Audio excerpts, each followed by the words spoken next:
cette semaine, ça aurait été un peu une semaine de transition. En fait, pour ceux qui savent pas forcément, chaque année, depuis 5 ans maintenant, j'ai une mission en fait qui me prend la majorité de mon temps de décembre jusqu'à mi voire fin février. C'est une mission qui a rien à voir avec le dessin, purement graphisme, et c'est une mission qui me demande beaucoup de jus de cerveau parce qu'il y a beaucoup d'organisation, beaucoup de données à manipuler et c'est très long et très dense. Et là, je pense que cette semaine, j'ai passé un peu le cap, la barre haute en fait de la mission. Donc je suis contente parce que du coup, je vais pouvoir revenir sur mes projets. C'est en l'occurrence pour ça que j'avais programmé la fin de l'Igaré parce que je savais que le moment où l'Igaré se terminerait, je serais dans le jus. Donc je voulais éviter au maximum que l'Igaré en pâtisse. Tout comme j'ai évité aussi que Tomorrow en pâtisse parce que du coup, je n'ai pas storyboardé cette semaine. Et ça a été un peu compliqué parce que bah, je suis au milieu de ces bandes dessinées qui me tiennent énormément à cœur et du coup d'avoir quelque chose qui m'oblige comme ça à complètement mettre de côté tout ça pendant au moins 3 semaines au final, parce que là c'est surtout cette forme-là que ça a adopté. C'était assez compliqué. En plus, moi, de voir ce que j'ai programmé se poster au fur et à mesure pour la fin de la saison 1 de l'Igaré, c'est quand même un peu angoissant. Je sais pas trop comment les gens vont réagir, je sais ce qui arrive. Là, ça commence à être assez clair, de toute façon, il n'y a plus trop de mystère. Mais voilà, donc 21, alignement des planètes, fin de l'Igaré, saison 1. Et pour moi, grosse charge, puisque du coup, officiellement, c'est mon premier tome de bande dessinée qui est terminé. Donc c'est pas rien.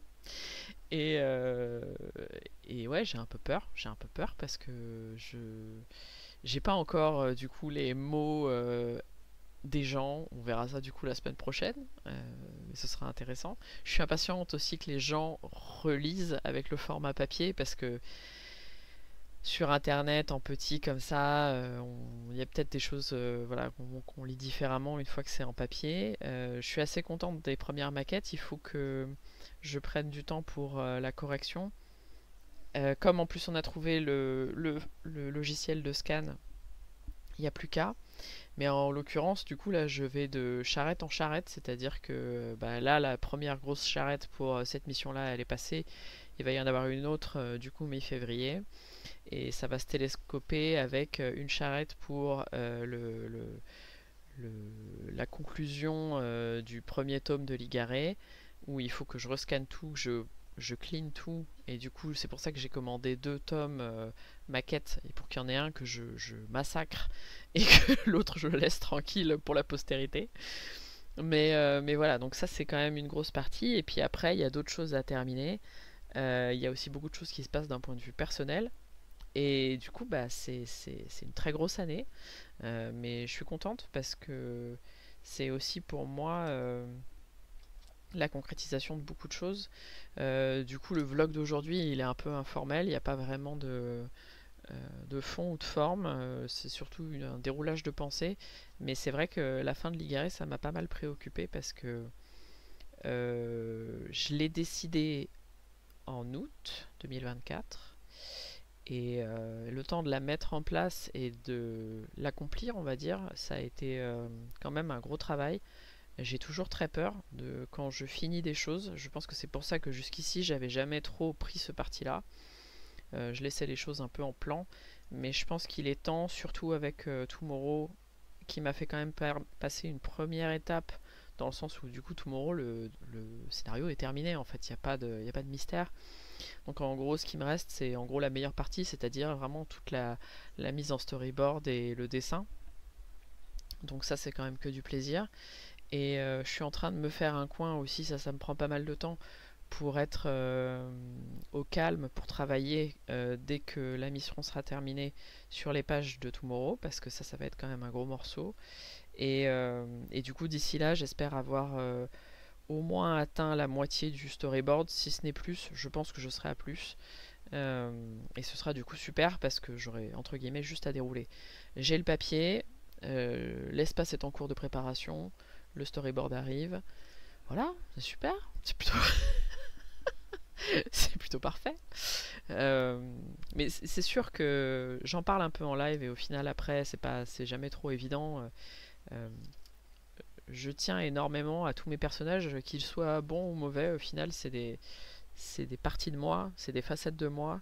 J'ai essayé d'expliquer ça parce que j'ai une petite qui était avec moi en stage pour son stage de troisième là en novembre. Et, euh, et vraiment chaque personnage que je compose, alors des fois c'est des répétitions, mais souvent c'est des parties de moi que je sépare de moi et qui après grandissent. C'est un peu je sais pas comment on appelle ça en jardinage, des greffes, des greffons. Vous savez, vous coupez une branche et puis après vous la plantez ailleurs et ça devient autre chose en fait. Bah, c'est un peu ça en fait, mes facettes de personnages. Toutes mes héroïnes sont des facettes de moi et tous mes personnages sont des facettes de moi aussi. Donc même les mauvais au final, c'est des facettes qui sont importantes parce que sans ça, je suis pas moi. Et moi, sans cette première partie que je leur donne au final pour qu'ils puissent évoluer, ils ne sont pas eux non plus. Donc il y a un effet assez symbiotique. Et c'est pour ça que souvent, quand je suis sur des temps comme ça où je suis entre guillemets loin d'eux, même s'ils sont jamais bien loin, hein, c'est toujours un peu difficile parce que j'ai l'impression du coup d'être loin de parties vraiment cœur de moi-même quoi. Donc ouais, c'est jamais très agréable, mais c'est nécessaire. J'ai de la chance d'avoir ces missions-là parce que c'est des choses qui me caractérisent beaucoup en tant que professionnel aussi, que ce soit du graphisme ou d'autres parties que vous connaissez peu ou pas de moi. C'est peut-être pas plus mal. Euh, mais voilà, c'est important et cette partie graphiste de moi est aussi finalement un persona à part qui a besoin d'être nourri de temps en temps de choses très cryptiques et très organisées et où je fais des nomenclatures et où je fais de l'architecture de dossier et des choses comme ça parce que c'est mon côté très obligé en fait à l'organisation. Et je le reproduis de toute façon dans chaque chose. Vous voyez les dossiers de Ligaré, c'est des choses qui sont très dures au final par rapport à la BD qui est très soft. Euh, mais oui, je suis assez contente de cette symbiose. Alors on verra si c'est une symbiose qui dure, mais pour l'instant ça fonctionne. Mais c'est aussi cette symbiose-là que j'ai pris en compte dans le timing que j'ai donné pour Tomorrow. Parce que le fait que j'ai choisi mai 2026, c'est pas un hasard. Parce que je sais que cette mission sera probablement encore au milieu et qu'elle est importante. Et du coup, il faut que j'ai le temps de la faire correctement, tout comme il faut que j'ai le temps de faire les pages de Tomorrow correctement. Euh, voilà. Je sais pas si pour vous, les personnages que vous créez sont aussi des parties de vous comme ça. C'est pas trop des discussions que j'ai eu l'occasion d'avoir avec beaucoup de créateurs. C'est des discussions qui m'intéresseraient parce que je ne sais pas comment les gens créent leurs personnages. J'ai un peu cherché sur le sujet et en même temps je pense que c'est bien de l'avoir en discussion, mais j'ai pas vraiment envie d'écouter des podcasts ou de voir des vidéos sur le sujet parce que je veux pas que ça m'influence dans le sens où avoir une discussion et du coup pouvoir poser des questions et comprendre le processus de quelqu'un, c'est pas la même chose que juste absorber un contenu.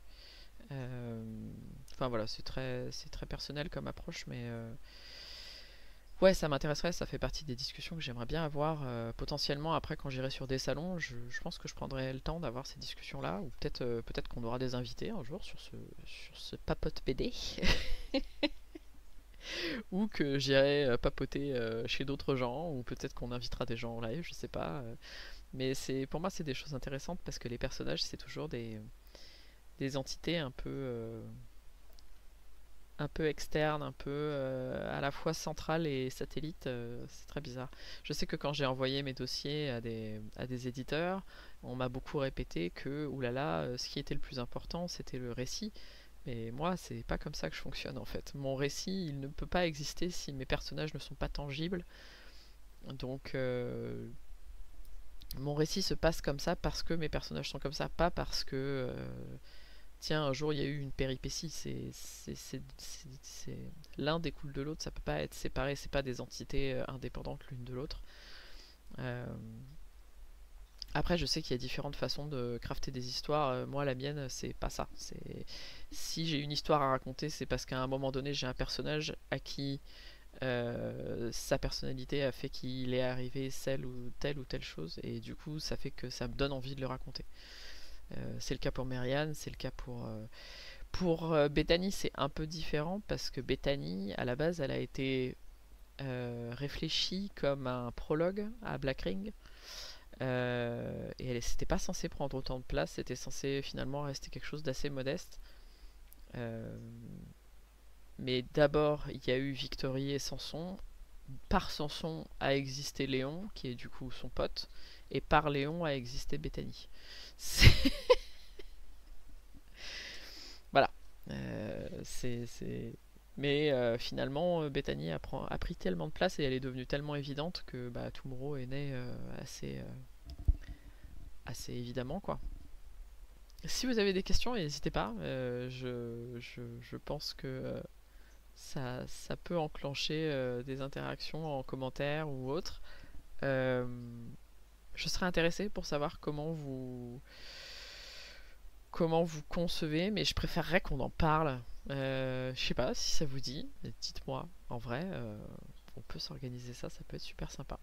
J'ai la voix un peu basse parce que je suis fatiguée. J'ai travaillé jusqu'à tout à l'heure et j'ai pas vraiment eu de week-end. C'est des choix. C'est des choix de freelance. Voilà. Euh, Prenez soin de vous. Et puis, on se retrouve la semaine prochaine. Peut-être avec quelque chose d'un peu plus formel, d'un peu plus genre structuré. Mais voilà. J'essaye de tenir mon engagement de faire une fois par semaine. Et je trouvais ça intéressant de vous parler de ça aujourd'hui. Je sais que j'avais dit qu'on ferait storyboard. Mais n'ayant pas pu avoir de la matière à vous montrer, je pense que c'était le plus simple pour moi de parler avec cette vidéo que vous avez derrière là, que j'ai fait hier pour l'occasion. Voilà. À la semaine prochaine. Ciao.